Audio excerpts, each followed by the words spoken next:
Hi, I'm Claire Mitchell, QC. Welcome to the Witches of Scotland podcast. I'm a lawyer who specialises in miscarriage of justice cases, and we're bringing you this podcast because we want to tell you about the women who were accused, prosecuted, convicted, and ultimately executed as witches in Scotland. I'm Zoe Venditozzi, and I'm a writer who's always had an interest in the witches, and I feel that this dark mark against Scotland needs a reckoning. The campaign Witches of Scotland wants three things. Firstly, a pardon for all those convicted of witchcraft. Secondly, an apology for all those who were accused as witches. And finally, a national monument in recognition of all those who are affected by this terrible miscarriage of justice. Over the forthcoming weeks, we'll be talking to a whole host of experts about the history and the modern day connections to the Witches of Scotland. Hello and welcome to the Witches of Scotland podcast. This week we're on episode 25 and we're going to be having an international slant to this week's episode. We've got an exciting event happening this weekend to tie in with International Women's Day, which is that we've got an event on Sunday, so that's the 7th of March, from 3 till 4. It's going to feature me, Claire, and Sarah Sheridan, author of Where Are the Women? So that's one of the things that, in fact, inspired Claire to start off the campaign. And we're very happy because Sarah's actually given us 2 signed hardbacks to give away. So if you have a look on our socials, you'll see the links to go and sign up for that event. So that's free, and there's loads of people signed up already, so that's sure to be good. Yes, Zoe, that's not the only thing we're appearing in. We're also appearing in an event which is being held in Paisley Online, and that's on International Women's Day. It's a fantastic lineup of people all talking about the history of women in Scotland and being convicted of witches, and a fantastic lineup including former podcast guests, one of which is the fabulous award-winning Julia Campanelli. As our listeners will know, she has written a screenplay called The Paisley Witch Trial, and actually she's going to be performing some part of her award-winning script at the end of the talk that we have, so I'm really looking forward to that. And the other person is the wonderful councillor Kate Stewart, who we've also had on. She was a founding member of ROS, and she was also instrumental in getting the Fife Witches Trail put up, and that, of course, as our listeners will know, was in remembrance of Lilias Adey and the other women that were killed as witches in Curis. Now, just for the benefit of those people that are not fully up to speed with all the different groups that are campaigning away in the background, ROS, which you've just mentioned there, stands for Remembering the Accused Witches of Scotland, who you can find on Facebook and who have been instrumental, as you said, with the Witches Trail in Fife. So we'll just mention that there so we make sure that everybody gets their just respect in the podverse. Okay, so we are really, really excited by the fact that the campaign is really reaching out to the world now, and some exciting things have happened in the last week only. And one of those is that there was a really fantastic article in the Wall Street Journal that really gave a fantastic overview of the issue of witches right across the world, so different international concerns. And one of the things they talked about was, in fact, the Witches of Scotland campaigns. That was really nice to see, wasn't it, Claire? Yeah. I mean, as we know, we were interviewed for that a while back, and we were really keen to see whether or not we'd make it to print. If anyone can't get past it, there's a wall on it, and maybe we'll do a summary of it at some point in the future, because some people can only get to a certain point and it won't allow them past it. But it really does show why this campaign is so necessary, front and central, because it highlights the fact that around the world there are still so many people being called witches again, women, children, men, but mostly women, and how it's been used as a tool of persecution. So that also interestingly draws the comment that whilst people who are involved in the Salem witch trials got justice hundreds of years beforehand, the people of Scotland are still waiting to get justice for those people who were killed as witches. So we're delighted. And as a result of that, we've just had so much contact from other places around the world as well. And can see when we look at the petition, there are people signing from all over the world. I saw in the last few that had signed Norway, Chile, Argentina, countries that we wouldn't think that we would be able to reach. And presumably that's because of doing interviews for the Wall Street Journal. They have a much broader reach than our podcast ever could. But there's a further and a very, very exciting turn of events for us, Zoe. Can you tell us about the next thing that reaches further than we ever thought our campaign and podcast would? No, it's fantastic. There's a magazine in Catalonia, which is called Sapiens, which is the leading historical and cultural magazine. And they have launched their own campaign to have the witches of their area pardoned, I think, and apologised to as well. And they have said that part of their initial idea about it was they were inspired by our campaign, which is really gratifying that we played a part in that. And they have had, the way they launched their petition was they've got 150 history professors to sign in support of it. And in only 3 days, they're already on 6,500 signatures, which is really remarkable. So please, don't let Catalan put us in the shade. Our petition is still up at the Scottish Parliament website. And at the moment, we're on about 1,600 signatures, which is still amazing. We've got a couple of weeks left, and it'd be really, really great to have people sign that if they can. Just again, the more signatures we have, the more it looks, like it's a clear case that the government should just get involved with. But their magazine this month, so it's Sapiens, is dedicated to women who were killed as witches. We gave an interview to them, so that appears in there as well. And also by the magic of the internet, we appear at their event on this International Women's Day as well. So actually it's a third thing we're doing, Claire, over International Women's Day. So we'll put links to all those things. And because we're talking about Catalan and their own campaign, we thought it'd be a good idea this week to have a little look at some of the Catalan people that were accused as witches in our section where we look at different witches so they're humanized basically and that we know about who they are. So I'm going to tell you a very little bit about the Terrassa witch trials. And before I start, here is an interesting thing as somebody that really likes language. The Catalan word for witch is pronounced bruixa. According to Google Translate, that's how it pronounced it. I'm probably saying it with a slightly Fife accent, so I'm sure Catalan listeners would be like, not quite hen, but in Catalan. But it's bruixa. And it's interesting to think about the parallels that we have in other countries. So there's one of their trials, which is really well known, is the Terrassa witch trials. And they took place in Terrassa in Catalonia between 1615 and 1619, so equivalent to round about our times. 6 women of the city of Terrassa were accused of witchcraft and sentenced to death on the 27th of October, 1619. There were 2 trials. On the first trial, which was in 2nd of July, 1615, the Holy Office of Barcelona asked the local authorities to transfer the accused women to the Catalan capital. And out of the 11 women that were accused, only 3 were incarcerated. Now, again, please don't be cross if I've pronounced these names incorrectly. I'll do my best. So there's Margarita Cotia, Michaela Casanovas, who's also known as Escolopera, and Guillermina Font, who's also known as Miramunda. The others were released to return to Terrassa or flee to other cities. Those that returned to Terrassa continued to be suspected of witchcraft and were persecuted, publicly stoned or accused of prostitution, which I think is quite interesting because we've talked a wee bit about witches that were accused but then didn't get executed, but about how they might have been banished in Scotland or at the very least their lives ruined with this taint of witchcraft. So I think that's quite interesting. Then there was a second trial and there was a real climate of hysteria apparently in the town. So when the trial happened on the 26th of December, 1618, the officials of the town of Terrassa invited the witch hunter. Now it's Joan. I'm not sure how you pronounce that. I don't know if it's Juan or not. I'm going to say Juan. Okay. Juan Font from Cellent, agreeing to pay his expenses from the public purse. So they brought in a witch finder, a witch hunter. And with his help, they formed a civil tribunal on the 23rd of May, 1619, that consisted of the mayor and his advisors. So again, lots of men accusing women.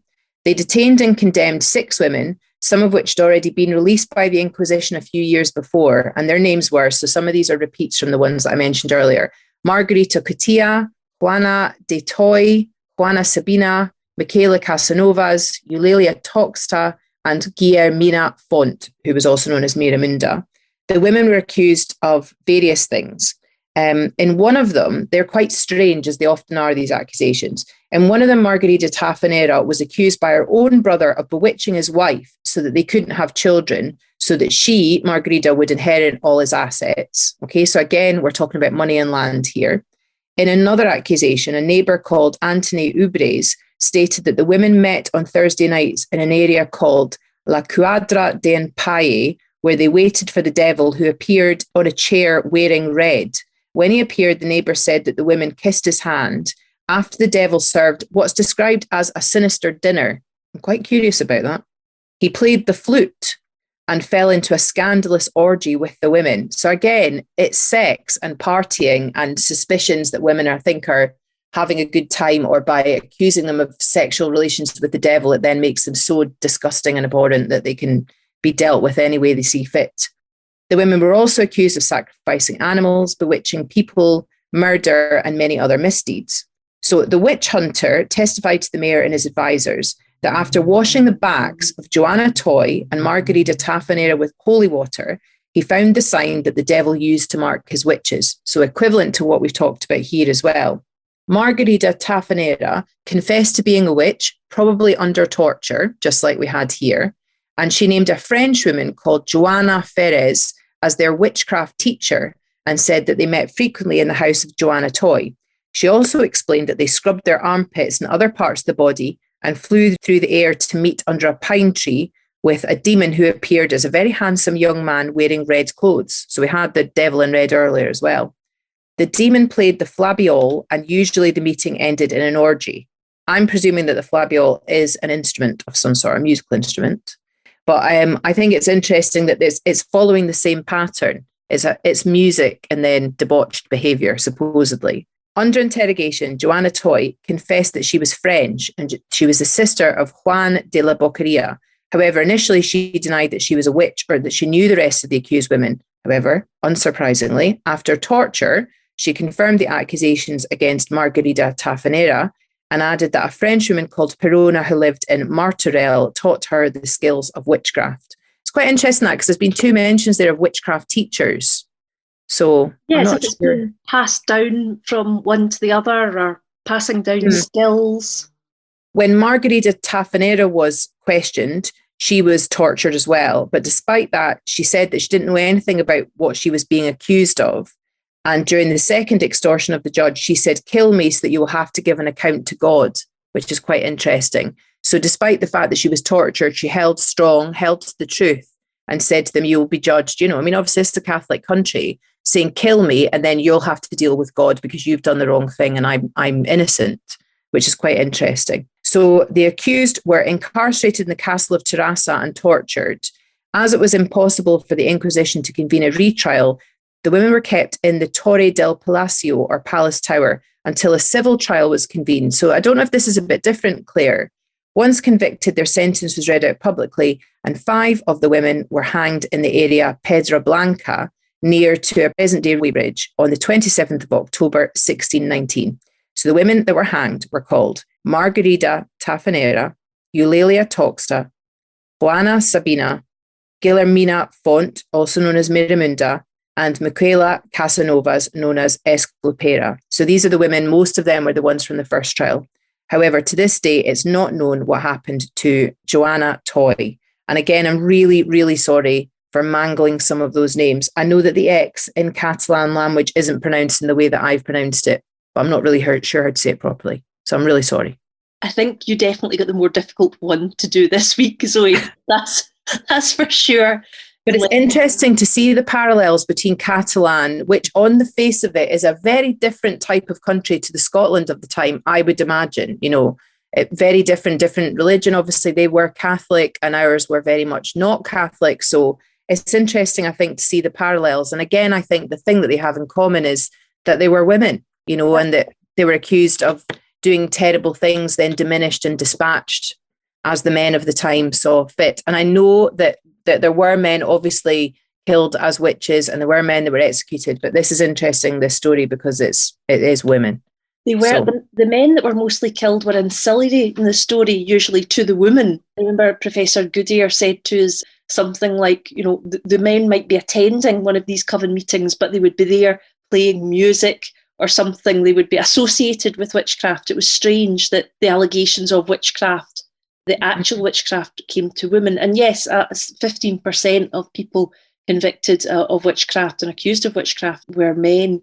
The themes are universal. The themes are just human. It's just women in a certain place at a certain time where they are being accused of things that are farcical and being tortured and being asked to confess things. And when they do confess things, the same type of things are coming up all over again. They're being asked, what did the devil wear? What did you do? Did you have sex with the devil? I mean, it's not difficult to come up with the same kind of confessions when you're asking the same sorts of questions. And that's what religion appeared obsessed by, whether or not women were having sex with the devil.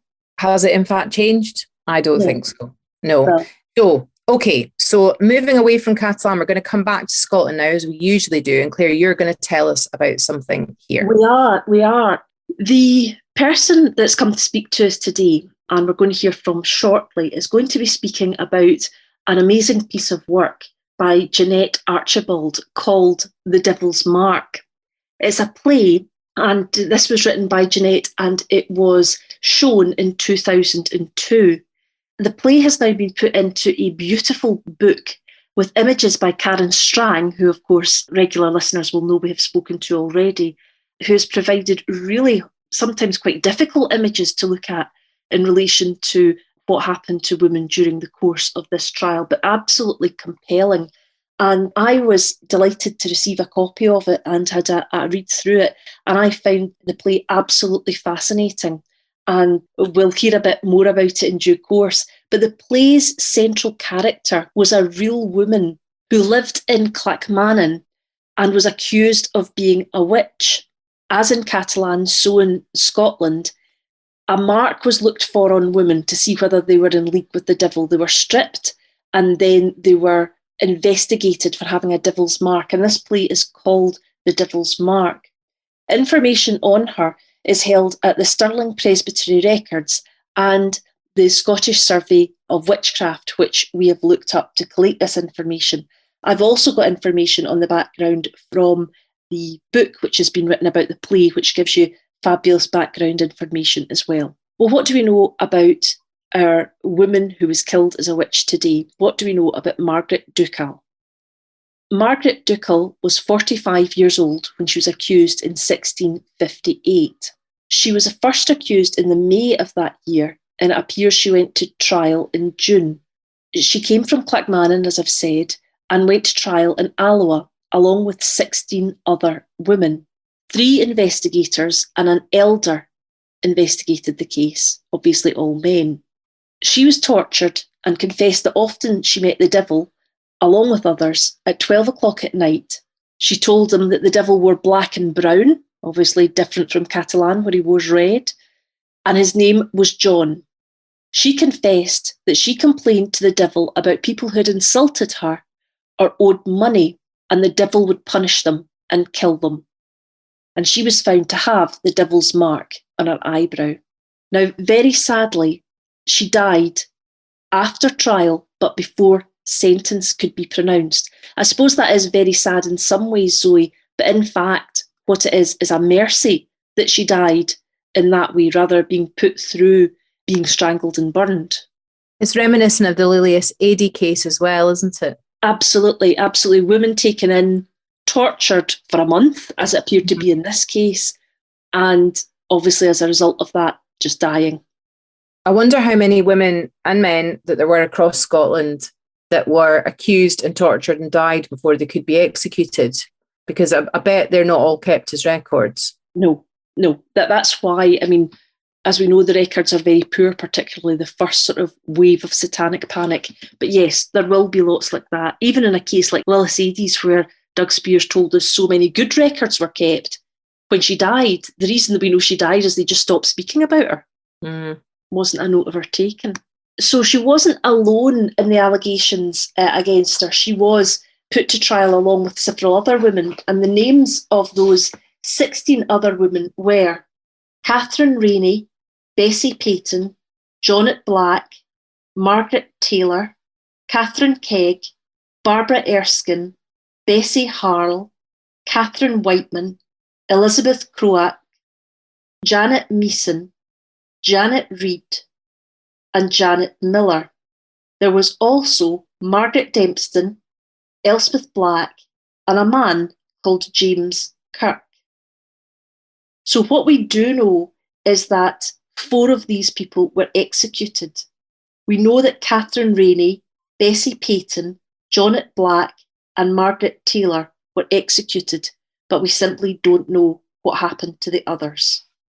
So today we remember the women of Catalonia and the women of Clackmannan and Alloa, Margaret Ducal and the 16 others that were accused as witches. Some of them we know were executed, and now we will be able to turn to consider the Devil's Mark, and we look forward to speaking to Hazel about that.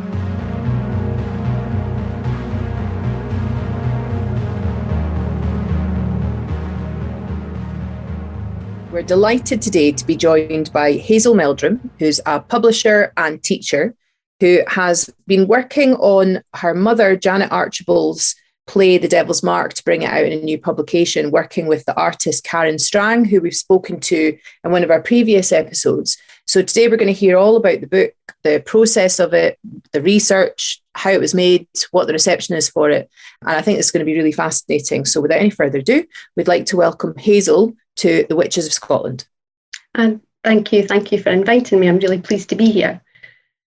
First of all, Hazel, I wonder if you could tell us a wee bit about the woman who causes us to be all here, which is your mum, Jannette Archibald. Can you tell us about her? Yeah, she was a historian. She was really interested in history. Always growing up, she was always taking us to museums and different places. But I think most of it was really focused in local history where she grew up. So Alloa and Clackmannanshire was something of a kind of project for her. In her later years, she actually was a curator of Alloa Museum when it existed. There's not actually a museum anymore. It's just a collection. And I think there's various sort of exhibitions put on when things are open. But she just loved going to, at that time, would be the library because there was no internet. And just working for hours and hours looking through microfiche, really researching the local area. And so she wrote a lot of articles for the local paper. She's had a few things published in Scottish Memories, and really dug up some information on different people from the past. And one example was William Burns Patterson, who opened a school called Talbuddy Academy in Alabama for Black children. And she kind of uncovered all that, and I think there's now links between Alloa and Alabama because of that. But she was really interested in the witch trials when she came across that and started to research that in the 1990s. And she wrote a small playette based on her research. And I think one of the local secondary schools performed that at the time.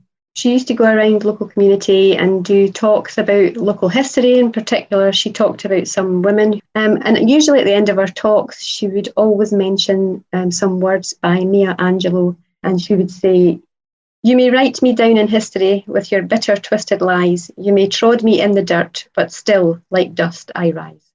It's a great poem, that one. It was a few years later, I think in 2002, that she expanded on the research, and she wrote a longer play and had that performed in Alloa Tower. And she involved some of the local school children in the performance, and mostly local people as well. But she became quite ill after that. The play was always kind of just lying around as a script on white A4 paper. At the time, Karen Strang was really involved in that as well, with an exhibition during the performance.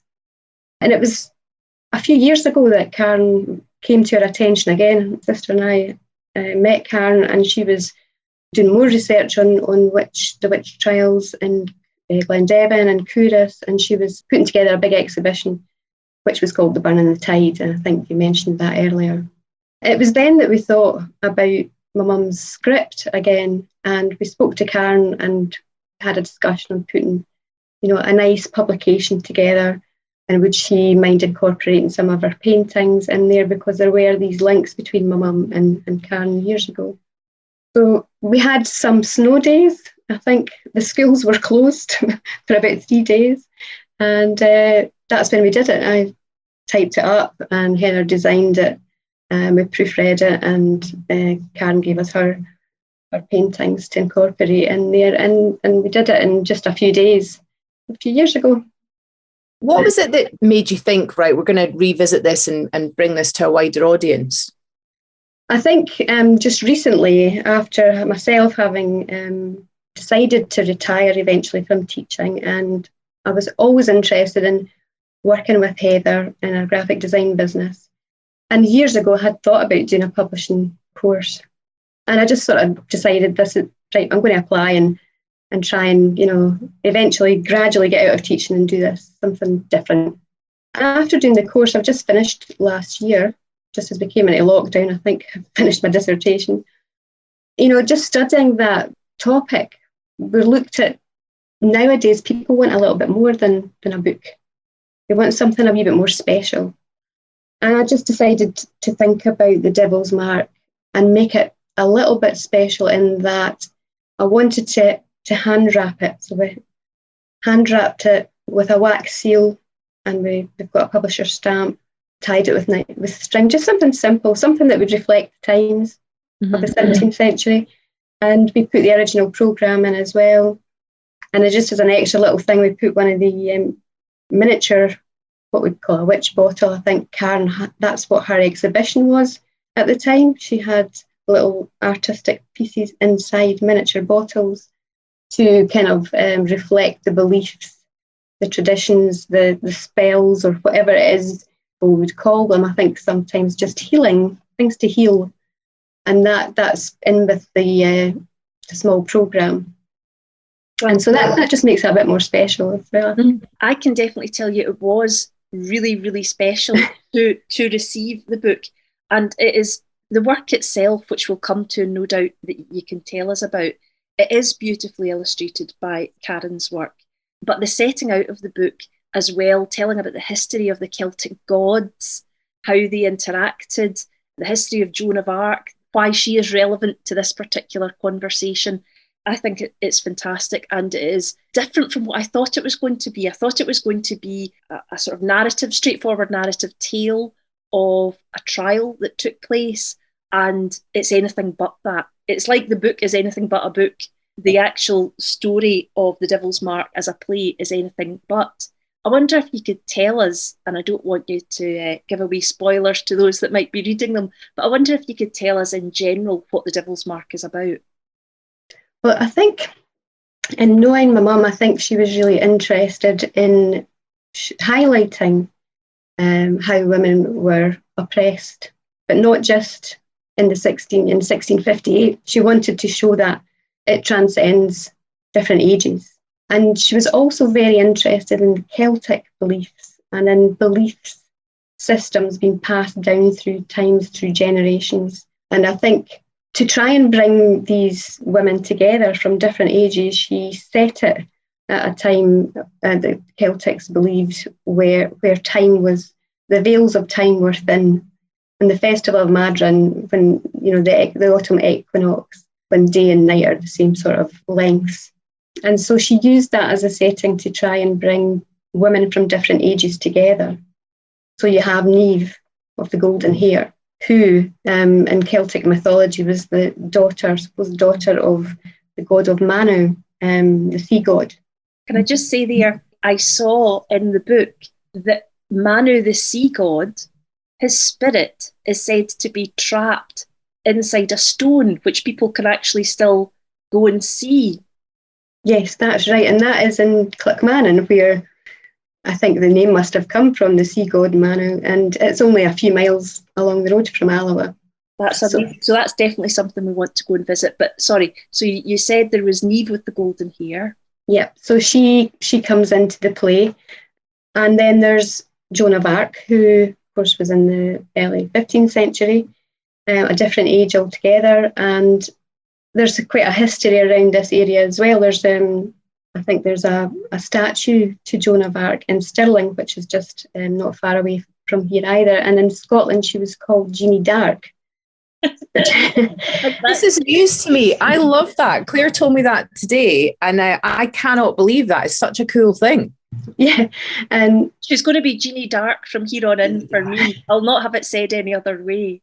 Jeannie Dark. I wish I'd known that when a few years ago we were on holiday and we were driving through France and we went to the cathedral where her remains are. Well, I don't know if her remains are there, but it's like her cathedral. And I wish I'd known that. I would have been saying to people, just be Jeannie Dark. It's quite interesting. And I think Karen Strang has also another painting where she was thinking about Jeannie Dark and also Hegate and the goddess of the moon. So that's another one that is one of my favourites. But yeah, Jeannie Dark comes into the play as well as a character. So she is there to try and save the spirit of Margaret Ducal, who is the main character in the play and was actually one of the accused in the Alba witch trials. Can you tell us a wee bit about Margaret herself being accused? I think the impression I get of Margaret is that she's just an ordinary lonely woman who is actually homeless. She doesn't have, and this is not even just from the play, but I have read the actual the scripts from the trials. So she had nowhere to go, nowhere to stay. So she stays with a friend. But you can see in the play, I think what my mum's been trying to show is how she's been tortured and imprisoned for so long that she's possibly gone a bit mad. There's a slight madness there, and through, you can imagine through sleep deprivation and torture that this is what would happen. In fact, she does actually confess, and she doesn't actually, she isn't burnt at the stake or drowned or anything because she dies from being tortured. And this is quite sad in a terrible way. The whole play, and the saddest part of the play for me was in scene 4.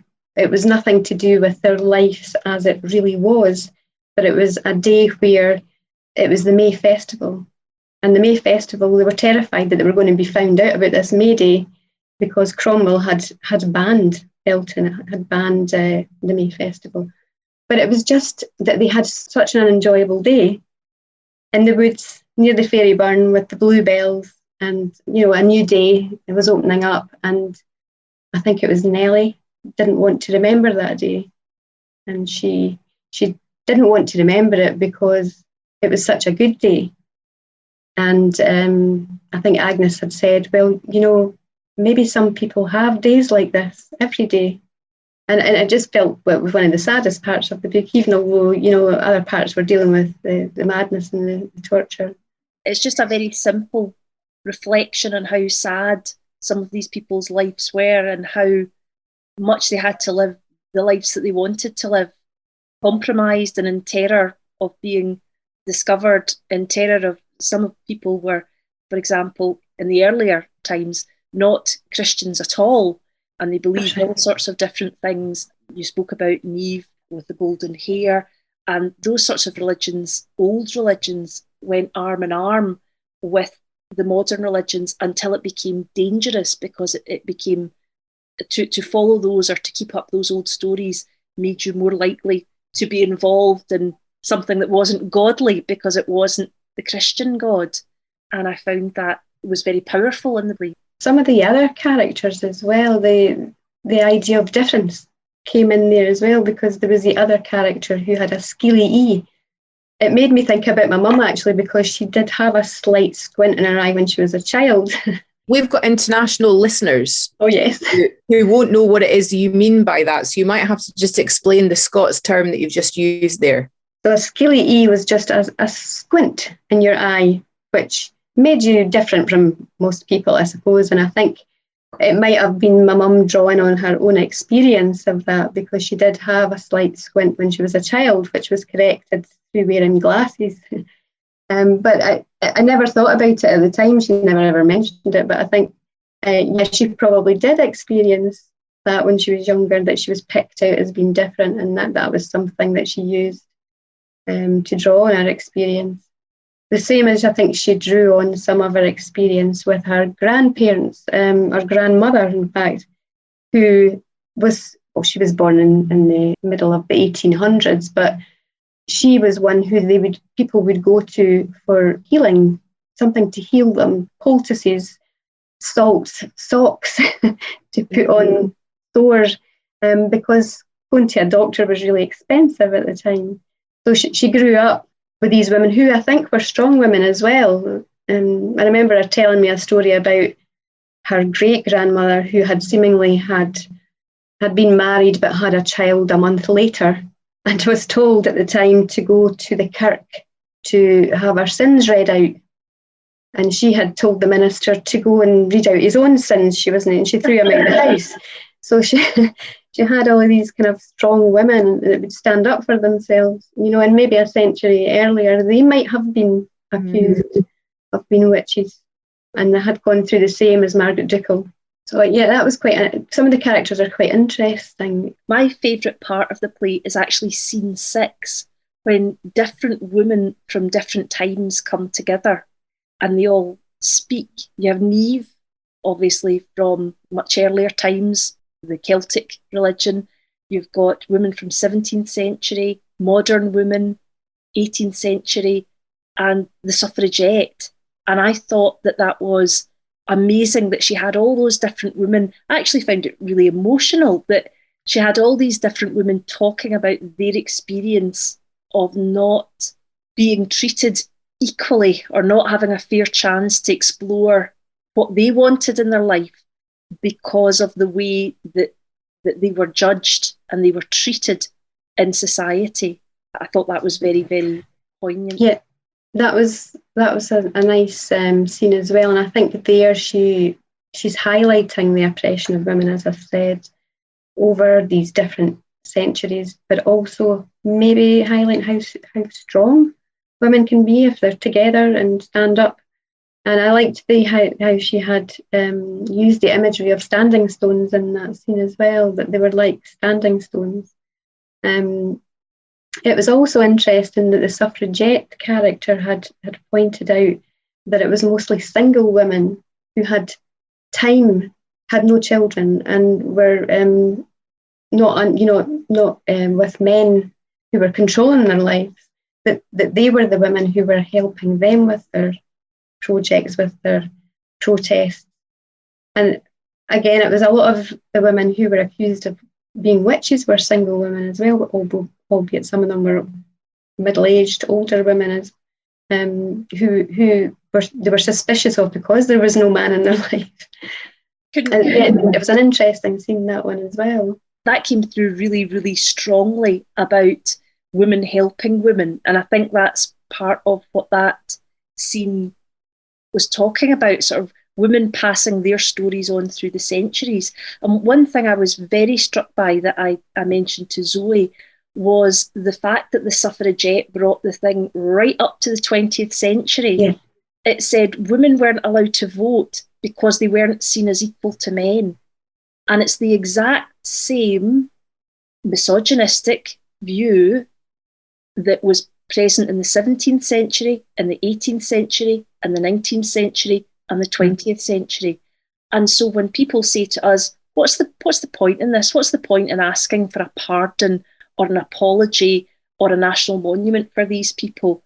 They seem to think that the struggles that women have, not only in Scotland but worldwide, are clearly, they think that these are things of the past, and they're very much things of the present. Yep, I think my mum would have loved the idea of getting a pardon for the women who were, accused of being witches, who were murdered actually because of that. I think if she was here, she would be right in there with you. In teaching, I think I'm quite interested in fear and control and how people in power control people through fear. And I think, I don't know, teaching the crucible to some pupils at school, it's been quite interesting looking at what is it, although, we look at Arthur Miller's The Crucible and the Witch Hunts, and of course it was mostly about communism at the time and how that was more like a witch hunt as well. And we kind of experimented and looked at other areas, what in society, other things have we been scared of, and is that a source of control as well? I think at the time when we discussed it, the things we were most scared of were terrorism, and at that time, are being manipulated at times as well, through fear. I suppose the virus as well is another fear at the moment. One of the things that Claire and I've talked about, and Claire's just mentioned there, is current day misogyny. And it's interesting that the Crucible is what most of us in Scotland that know, that we think about if we did do the Crucible at school, most people that stayed on, I think beyond 40 or probably have done it seems like. Yeah. But the people think of the Crucible first before their own country's stories of witchcraft. I think that's quite interesting. And I think what you're talking about there, about the McCarthyism, communism, fear and control thing, we've talked about this before, but like current controls that we have that are all played out through social media, that people, don't want to say particular things, or there's other groups that have particular control, or there's misinformation that you're talking about manipulation.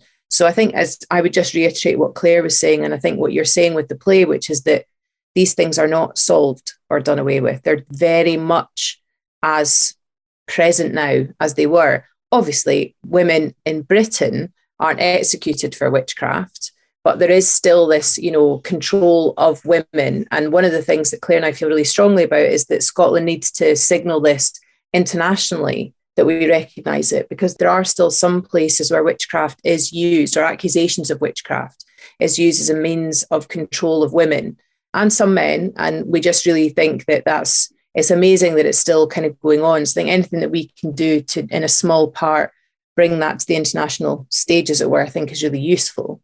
Have you taken the Devil's Mark out with Scotland? Yeah, with the development and the launch of Shop, our online shop, we're kind of promoting it all over the world now. So we've had some orders. I mean, it's only been a month, but we've had some orders in America, Canada, and the Netherlands so far. So yeah, it's available, and just doing different things to try and promote it. I think International Women's Day is probably another good one that could benefit from that. Absolutely. Can you tell people where they can get it, what the name of your shop is? We'll obviously supply links when we are doing our socials and promoting the podcast. We'll provide links for it, but if you can just tell people listening what to look out for. Yep, it's available with some of the other local writers that we're promoting is at Heather and Dowd Limited. So the website is www.heatheranndowd.shop. Very good, straightforward. I like that. That's good. I mean, as an English teacher to another English teacher, there's no better way, I think, of getting people to think about big issues than through writing, and through getting them to think about, instead of the dry facts, which actually are pretty horrifying and moving, actually, for the case of the witch trials, but for people to think about the characters as being real people, real women with real experiences. I think that clicks something in our minds about the empathy of it, to think, well, these were just women. So I think what you're doing is really great from that point of view, particularly.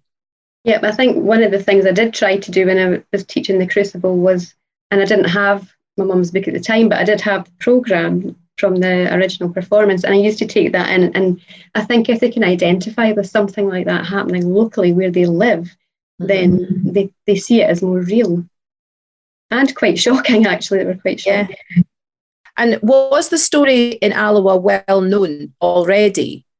No, I don't think it was. I think now, just lately, through Karen's work, through my mum's work, and now because of the internet, these are more easily available. The actual court trials, all of that's a lot more accessible than it used to be. In school, a lot of the children didn't know about it. So yeah, that's something we found a lot. That's why one of our aims really is to do the podcast so that people know about it, because I didn't know anything about it. I mean, I'm from Fife, I grew up in Fife, and I didn't know anything at all about witch trials in Fife. And it turns out there were quite a few, and had no knowledge of it at all growing up. So I think this is probably the most interesting aspect of the campaign altogether for me, has been learning about Scotland's history with reference to this, because we didn't know anything about it.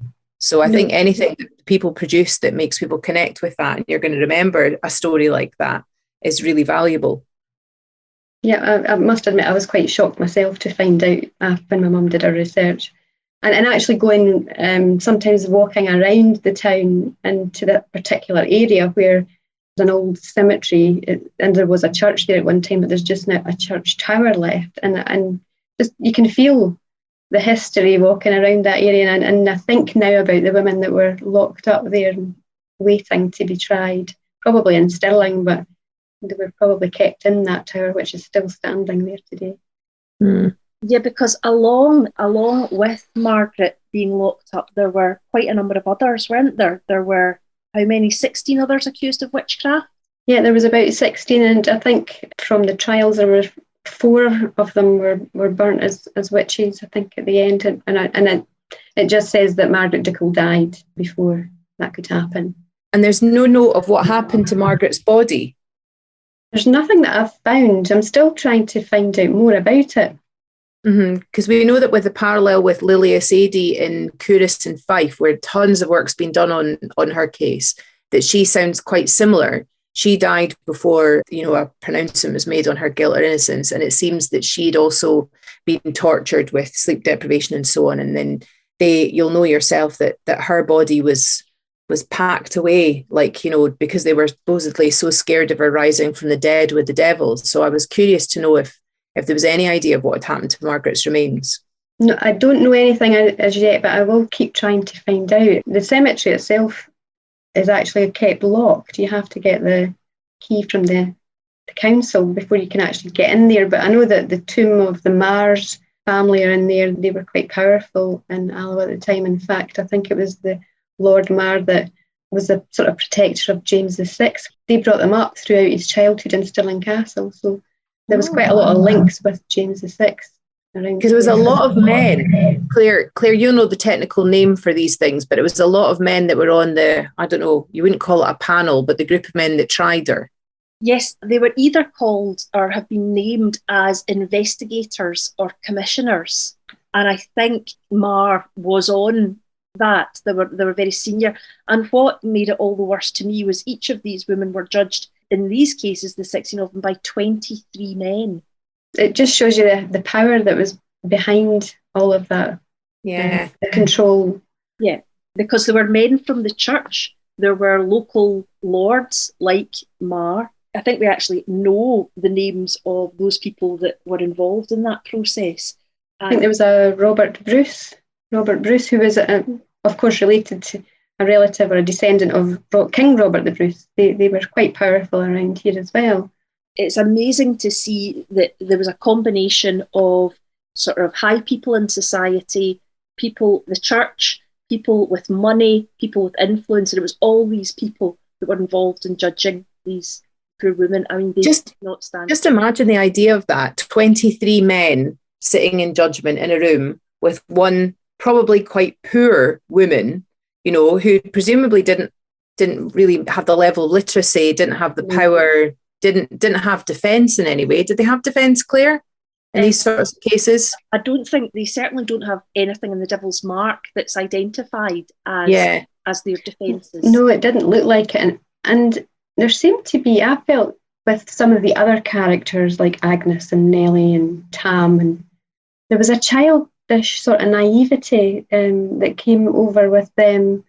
It was almost as though they were, they were like children gossiping in the street, or they were pushing and pulling each other. Then there was these chants as well, sort of they danced a conga. And there was one that was a bit like Ring a Ring of Roses, but it was Ring a Ring a Windershin, I think, which I think, having looked a little bit at that, Widdershin's clockwise movement, isn't it? Yeah. I think it's counterclockwise. That's ringing a bell because I think in another episode we talked to somebody who had, oh my God, my memory's totally going, where somebody had talked about that and we worked out what that meant. It was going anti-clockwise, and that was somehow in league with the devil because it was going against the right way around the clock. It was, it was like anti-good. Particularly if you went round a church, this was really seen as really bad luck, superstition.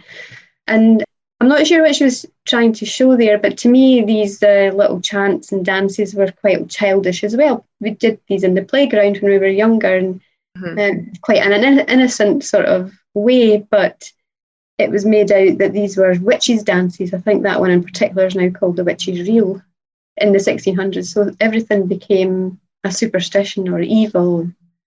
I felt there was a bit of a deliberate idea of childish naivety put into those characters to show perhaps how they were lacking in education and not developed educationally in some way. But it's strange though when you see them interacting in the scene that I was talking about, where modern woman speaks to 17th, 18th century women, 19th century and right back. It's strange, although they're all speaking in their own times, like modern women speaking as you would just imagine you would see in a newspaper, with just somebody quoting something. Everyone was speaking in their own language in their own times. They all were actually speaking of the same experience. They were just speaking about it in a different way. One of the things we wondered about was whether we should adapt the play into a kind of standard English version for international readers. I don't know if that's something we can do, or if it would take something away from the language and the atmosphere. I suppose it's a balance, because you want as many people as possible to read the work. Maybe you could give them the original and the translation. Yeah, that's a good idea. Yeah, that's a project for the future. That's your next project. Well, I want to say, Hazel, we are absolutely delighted that you've been able to come to speak to us about this. We really hope that The Devil's Mart as a book does really, really well. We'll certainly obviously be promoting it when we're doing our stuff. And we hope maybe one day that you will be able to put it on as a play, and would be really, really delighted if that came to pass, that we could come and see it. So if there's ever any hint that it might be put on as a play, please do let us know, and please do stay in contact. It's a fantastic tribute that you're doing, not only to all those women that were killed as witches, but also to your mum, and I think it's absolutely lovely. So thank you very much. Thank you very much for inviting me, and I think everything that you're doing is fantastic as well.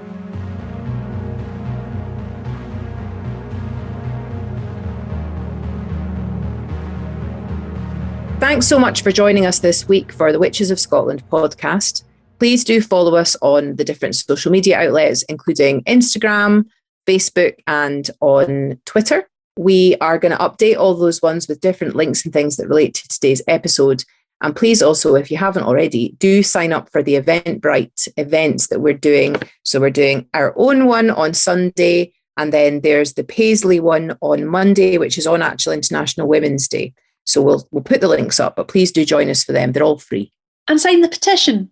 Oh, yeah, do. Sign the petition. That's very important. And please keep telling people about it, because the numbers just keep trickling along now, and it's really good. So it'd be brilliant if we could get as many as possible in the next couple of weeks. Yeah, and can I say, finally, I am keeping a list. Some people contact us and say, please talk about this woman, please talk about that woman. I'm keeping a list of those, and we are working our way through them. So hopefully you'll be hearing some shout outs that people have given to us for women that we want to remember soon. Brilliant. Thanks. Bye. Bye. If you'd like to learn more about the Witches of Scotland, please subscribe wherever you get your podcasts. Sign up for our mailing list at www.witchesofscotland.com to keep updated with the campaign. On that site, you'll be able to find how to link with us on Twitter, Facebook, and Instagram.